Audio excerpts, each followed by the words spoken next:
Mas você sabe que eu estava falando, né, nessa semana eu dei uma entrevista e uma pessoa, a repórter estava falando, padre, o que o senhor acha que pode ser feito para diminuir a criminalidade, para diminuir o vício, para que essa juventude tenha, de repente, a oportunidade de mudar a história, né? O senhor estava dizendo aí, são 500 mil presos e uma predominância de jovens, e isso tende a aumentar, porque cada vez mais, a gente estava comentando aqui no intervalo, daquele Profissão Repórter, que foi exibido semana passada, um contexto de universidade, faculdade, marcado pelo álcool, pela droga e uma decadência humana terrível, né? Falta de limite total, né? E eu estava dizendo que, para essa repórter, que eu acredito muito que se nós retomássemos, né, o ensino da sensibilidade, artes nas escolas e o esporte, eu acho que o esporte ele tem o poder de preencher a vida e o coração de um adolescente de uma maneira tão... O que o senhor acha disso? Concordo plenamente. E vejo que aqui nós temos algumas boas experiências pontuais, ainda não são experiências institucionais, mas nós temos inclusive programas de governo, como por exemplo o programa Fica Vivo, que é um programa aqui em Minas Gerais, um programa do governo do estado, que trabalha muito os aglomerados, a população que menos recebe política pública, né? E fazem intervenção de cunho preventivo, levando exatamente isso que nós estamos conversando. Levando não só a oportunidade do lazer, mas a oportunidade da orientação, da formação da cidadania de uma maneira mais plena e mais eficaz. Estatisticamente comprovada, hoje, aonde o programa atua, a criminalidade diminuiu. Diminui. Quer dizer, só que são situações... Padre, eu tenho, nessa minha missão no Ministério da Justiça, eu tenho viajado o Brasil inteiro. A própria Igreja Católica tem várias experiências Brasil afora. Quer dizer, o que está precisando de haver é o que eu disse inicialmente, essa integração, essa consciência da sociedade civil, do poder público, das famílias, no sentido de que nós temos condições de reverter essa situação. Por exemplo, o Brasil agora está entrando por uma estatística triste com relação ao uso do crack, que é um subproduto de droga. É o lixo da cocaína. É o né? lixo da cocaína, de custo baratíssimo e disseminado em todo lugar, de toda forma, e o que faz a sociedade, o que faz o poder público, o que fizemos nós, enquanto cidadãos, a não ser nos ficarmos perplexos com a situação. É preciso que eu, lá no meu trabalho, que a igreja na sua atividade, que o clube de serviço na sua atividade, que a nossa ficha caia, de que a gente tenha consciência de que o Brasil tem, sim, como reverter essa situação. Mas só reverterá a partir do momento que nós não tivermos mais, em algumas situações, eu diria até uma postura de uma certa hipocrisia, de dizer que só o Estado deve resolver o problema. O Estado não resolve o problema porque ele não tem condições de resolver sozinho os problemas. Se houver conjugação de esforços, se houver conjugação de compromisso de resgate dos nossos jovens, de formação social dessas pessoas, eu penso que nós podemos, sim, resolver, ou pelo menos minimizarem muito o problema que, se nós não acordarmos para ele, com certeza nós seremos vencidos por ele. O senhor tocou num assunto aí que é oferecer ao jovem um lazer, né? Eu tenho percebido que o limiar é muito estreito entre o lazer e o processo de iniciação de todos esses vícios, né? Então, muito cedo se começa a beber, muito cedo se começa a fumar, essa prostituição socializada, que sempre vem junto com o lazer, que muitas vezes é oferecido à juventude. Eu morei no interior e eu sei que quando falta essa estrutura de lazer dentro de uma cidade, o que sobra? O boteco, aquele meinho onde a moçada se reúne, e começa a tomar uma cerveja, e justamente porque não existe essa fiscalização, porque se não existe já o pai que está de olho no filho que tem, naquilo que está acontecendo na vida do filho, depois vem a segunda irresponsabilidade, um Estado que não fiscaliza os estabelecimentos comerciais que vendem a bebida para o jovem, que não deveria ter o direito de comprar. Então a gente tem um contexto de lazer, doutor, quase que uma estrutura que deveria promover uma alegria, uma satisfação, porque o lazer é importante demais na vida humana. Então, a partir do momento que não tem, resta essa coisa que chamamos de lazer, que inclusive tem sido, não sei como é que a justiça vai conduzir essas coisas, porque isso acontece e todo mundo sabe. As raves, por exemplo, né? Será que existe fiscalização desde o momento em que organiza uma festa dessa, muitas vezes em lugares irregulares, às vezes em um barulho horroroso para quem é morador na região, que agora eles estão pegando região de sítio, coitado de quem mora ali, que tem que aguentar aquele barulho 2, 3 dias, e o pior, a droga socializada, a prostituição socializada acontecendo sem que ninguém venha se comprometer com aquilo ali. Com certeza. Isso passa por um processo de politização, né? E nasce e deve ser naturalmente disseminado fundamentalmente aonde? Nas escolas. Nas escolas. Eu penso que nós, já adultos, que provavelmente não estaremos no dia a dia dentro de um banco de escola, talvez a igreja possa nos orientar a cada vez que a gente procure. O meu clube de serviço pode ser, naturalmente, um espaço de construção desse grau de civilidade e de politização. A minha associação de bairro, o senhor citou uma situação, e eu deparei com um processo exatamente onde incorreu num crime um determinado cidadão, porque uma festa foi promovida num local mais distante, ao lado da casa dele. E ele procurou as autoridades até com uma certa antecedência, já sabendo que iria acontecer. Não recebeu das autoridades a atenção devida, das polícias, das autoridades constituídas com relação àquele problema. No dia da festa, ele já estressado, já naturalmente cansado. Com descomprometimento, né?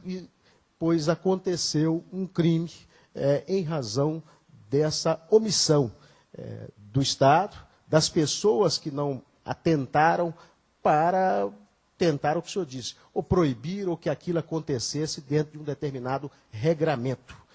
Assim a gente vê no dia a dia.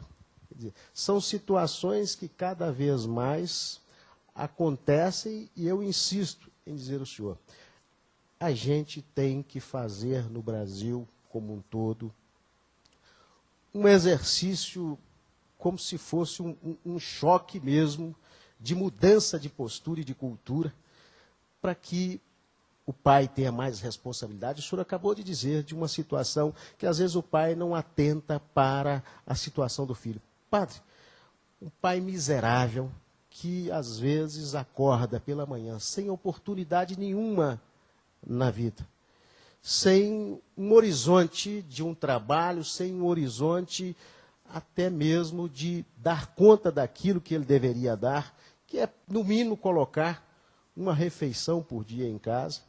Esse cidadão atravessa a rua às vezes, o que ele encontra com muita facilidade é o álcool, é a droga, ele se perde naquilo, e se ele não tem parâmetro, porque todos nós temos que ter parâmetros primeiro para nós, primeiro para depois passarmos para as pessoas. Quer dizer, um pai nessa situação, o que se pode exigir desse pai como exemplo ou como lição para os filhos? Tem um referencial de regramento. De orientação, né? Exatamente, nenhum. O senhor usou uma palavra que, sem dúvida, precisa ser retomada. Retiraram as regras demais. E talvez por um desejo de acertar até mesmo, né? Eu acho que muitas pessoas foram educadas dentro de contextos de muito autoritarismo, pais que eram que cobravam demais, que geraram filhos muito medrosos. E aí eu não quero fazer com meu filho a mesma coisa que meu pai fez comigo. Só que aí faz o pior, né? Porque a partir do momento que não apresenta regras, ele está gerando um desconforto, sei lá, talvez pior do ponto de vista humano, que é aquele que foi muito exigido. Eu acho que nem é exigência demais, mas também nós não podemos agora esquecer que para um ser humano dar certo, ele precisa ter o conceito de limite. Eu preciso estar limitado, né? O limite, é interessante, doutor, dentro do contexto bíblico, limite significa o espaço que foi estabelecido para o encontro. Paraíso é isso, né? Paraíso, na Sagrada Escritura, quer dizer isso. É o limite estabelecido para que Deus pudesse encontrar Adão e Eva. A quebra do paraíso é justamente a quebra do limite. Eu saio do espaço estabelecido para o encontro e fico perdido. Não posso ser encontrado porque deixei o paraíso. Você sabe que o que precisamos muitas vezes é retomar o equilíbrio desse regramento. Porque como é que eu vou fazer? Como é que eu vou construir um ser humano sem ter o conceito de regramento? Se o senhor me permite fazer um paralelo, e um paralelo realístico, eu posso dizer para o senhor o seguinte: como na Bíblia há o sentido do regramento e do limite, na vida social, quem nos regula e quem nos limita? Primeiro, a Constituição Federal e as leis. No caso, padre, se o senhor pegar na Constituição Federal, está lá de uma maneira muito clara que o acesso à justiça, o acesso à saúde, o acesso à educação, o acesso a todas as oportunidades de vida e de construção da cidadania é igual para nós todos. Mas nós estamos num país onde mais de 80% da população brasileira não tem as oportunidades que os outros 20% da população brasileira tem. E aonde falta ao cidadão oportunidade para o trabalho, falta oportunidade de educação e de saúde, a lei penal vem dizendo o seguinte: isso é crime. Se você brigar de uma maneira que não seja uma maneira para a lei correta, de acesso à saúde, de acesso à educação, de acesso à oportunidade de vida, você incorre no crime. E eu posso dizer para o senhor, dos 500 mil cidadãos que estão lá, boa parte deles reincidentes, sim, mas não tiveram essa oportunidade que milhões de brasileiros têm e que muito mais do que os milhões que têm não têm, porque é a nossa realidade, eu insisto, foram como que levados para a imposição da lei penal. Quer dizer, onde o limite do cidadão já é o Estado que vem justamente como uma espada na cabeça dele, uma espada na cabeça, a dizer: você errou e agora terá que pagar. Claro, claro. Mesmo porque o conceito de cidadania está diretamente ligado a isso. Eu sou cidadão à medida em que eu sei conviver com esses regramentos sociais, eu sei dos meus direitos, dos meus deveres e convivo bem com isso. Semana passada, eu gosto muito dos Simpsons. É um desenho que desde criança sempre gostei. Eu assisti um episódio na semana passada que me chamou muita atenção. Para quem vê os Simpsons sabe muito bem que o Bart é o personagem rebelde, né, da família. O pai não é lá muito bom da cabeça, o Homer. E o Bart é o filho rebelde. E houve, em Springfield, um psicólogo que foi dar uma palestra para os pais, para os alunos, e estavam lá todos, né, presentes, promovidos pela escola onde o Bart estuda. E aí, esse psicólogo veio com uma linha toda: não existem regras, o ser humano precisa ser muito livre para ser quem ele é. E de repente o Bart fez umas gracinhas lá, umas coisas que foram colocadas como referencial. Olha, esse é um ser humano certo. Ele não reprime nada, ele não segura nenhum sentimento, ele não segura. Se ele quer quebrar isso aqui, ele quebra. A gente tem que ser assim, a gente tem que educar os nossos filhos assim. E aí acaba que Lisa, que é a menina bem educada, que tem um conhecimento bom do regramento, né, fica ridicularizada. E acontece um fato muito interessante. Quando o psicólogo eleva o Bart como um referencial humano, toda a cidade se transforma em Bart. Então, os comportados ficaram todos rebeldes, e a vida foi ficando tão insuportável em Springfield que o próprio Bart já não suportava mais viver lá. Que foi muito interessante mostrar, do ponto de vista pedagógico, que o rebelde, quando ele vai sendo multiplicado, a vida social vai ficando insuportável. E nem o próprio rebelde começa a tolerar, porque até então era só ele que fazia, era só ele que desrespeitava.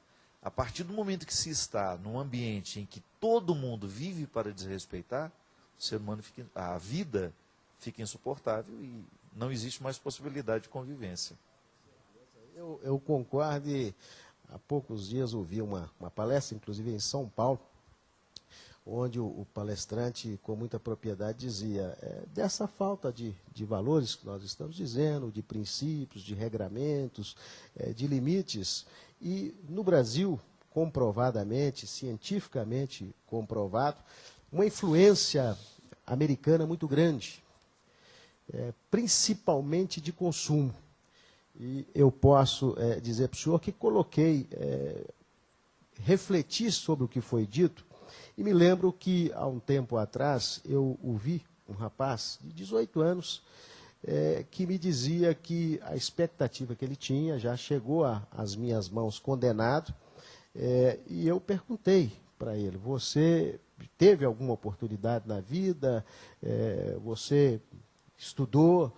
Não, eu estudei até um determinado momento, mas não fui cobrado, ninguém me exigiu, eu larguei. E fui pescado pelo tráfico. Mas por qual razão? Por uma razão que eu digo para o senhor, reforçando tudo isso que nós estamos dizendo. Por quê? Porque eu tentei até ter um emprego no mercado formal, ganhar algum dinheiro, um salário mínimo que fosse. Mas o tráfico me oferecia R$ 1.500 simplesmente para levar uma droga de um lugar para o outro. E eu me deixei levar, por quê? Porque eu acho bonito ter um tênis, eu acho bonito ter uma calça jeans da melhor, de marca.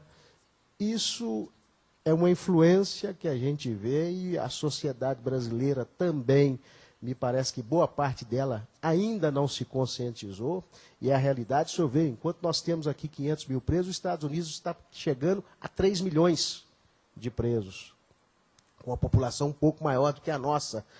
Exatamente por quê?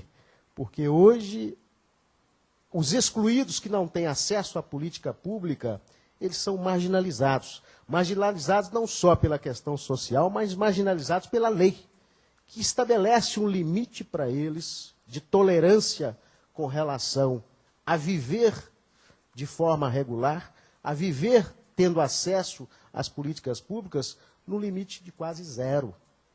Daí é que a política de tolerância zero. Tolerância zero é não aceitar definitivamente o crime. Todos aqueles que incomodam a sociedade são recolhidos. São recolhidos. E é lamentável porque, no momento que recolhe uma vida, tira dela também a oportunidade. Né? É o que eu disse para o senhor. Eu desconheço, na maioria do tratamento dispensado no nosso sistema penitenciário, que é falido, eu desconheço uma política que possa dizer, em grande quantidade, as pessoas estão sendo recuperadas. Nós temos boas experiências no Brasil, excelentes. Em Minas, nós temos experiências as melhores, mas não conseguimos definitivamente recuperar a grande maioria das pessoas. Lamentavelmente. Lamentavelmente. Dr. Herbert, muito obrigado.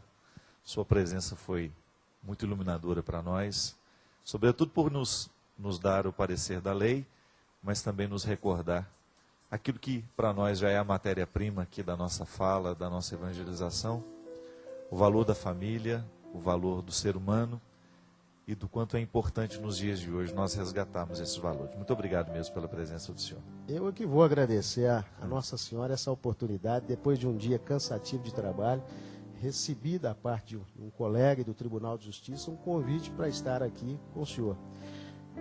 Não sei se atingiu o objetivo, mas perante Com Deus certeza. eu sei que procurei cumprir o meu papel e passar O senhor um ajudou recado muita gente, certamente, para a comunidade, principalmente para a comunidade cristã. Parabenizar o senhor pelo grande trabalho que o senhor faz no Brasil, grande evangelizador. A minha mãe, a minha mulher são fãs do senhor, você acompanha o seu trabalho na Canção Nova diariamente. Então hoje elas vão nos ver juntos. Então, o senhor está de parabéns e eu agradeço a Deus e ao senhor a oportunidade de estar aqui. Eu que agradeço, doutor Regis. Muito obrigado. E a gente termina o nosso programa assim, devolvendo essa responsabilidade, né, minha gente? Eu sempre digo isso aqui. É muito importante que na vida a gente não se desespere. Que a gente olhe para quadros difíceis e tristes como hoje nós podemos saber e refletir aqui, mas ao mesmo tempo a gente reassumir o nosso compromisso com a vida. Não está totalmente perdido. Por quê? Porque eu posso modificar. Porque você pode modificar. A reflexão de hoje foi fomentada por uma pessoa que se sentiu indignada, foi lá, reclamou, pediu explicações, a Roseli. Nós podemos fazer o mesmo.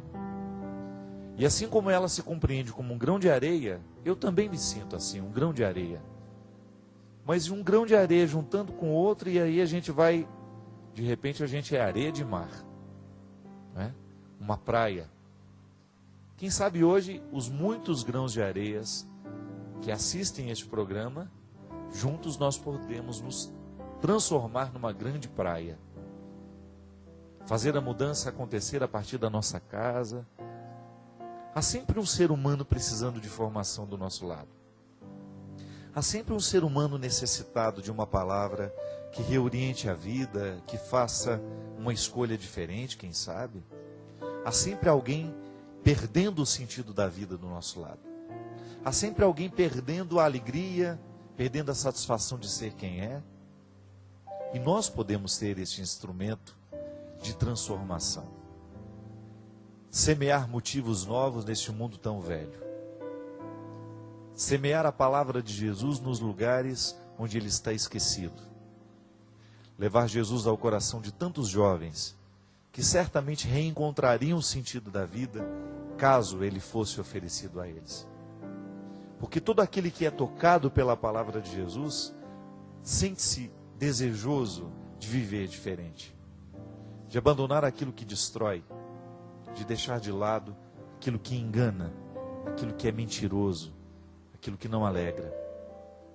Eu desejo do fundo do meu coração que todos nós, com as misérias que são próprias do nosso coração, da nossa condição humana, que a gente não desanime, que a gente olhe com esperança para nós mesmos. Pode ser que hoje você tenha se identificado com esse discurso.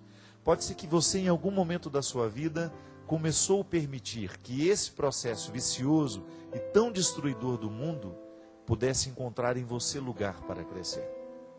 Jogue fora. É sempre oportunidade de recomeçar, de arrancar de nós o que é daninho e de só permitir florescer esperanças e coisas boas dentro de nós, porque para isso nós nascemos. Para sermos um canteiro de esperanças, de coisas boas, e de poder levar a todos os lugares essas sementes que um dia germinaram dentro de nós. Obrigado pelo carinho, obrigado pela companhia, e até a semana que vem, se Deus quiser. Derrame sobre nós a bênção do Deus Todo-Poderoso, Pai, Filho e Espírito Santo. Amém. Que o verso tem reverso, que o direito tem o avesso, que o de graça tem seu preço, que a vida tem contrários, que a saudade é um lugar que só chega quem amou, e o ódio é uma forma tão estranha de amar. Que o perto tem distâncias, que o esquerdo tem direito, que a resposta tem pergunta e o problema solução, e que o amor começa aqui, no contrário que há em mim, e a sombra só existe quando brilha alguma luz.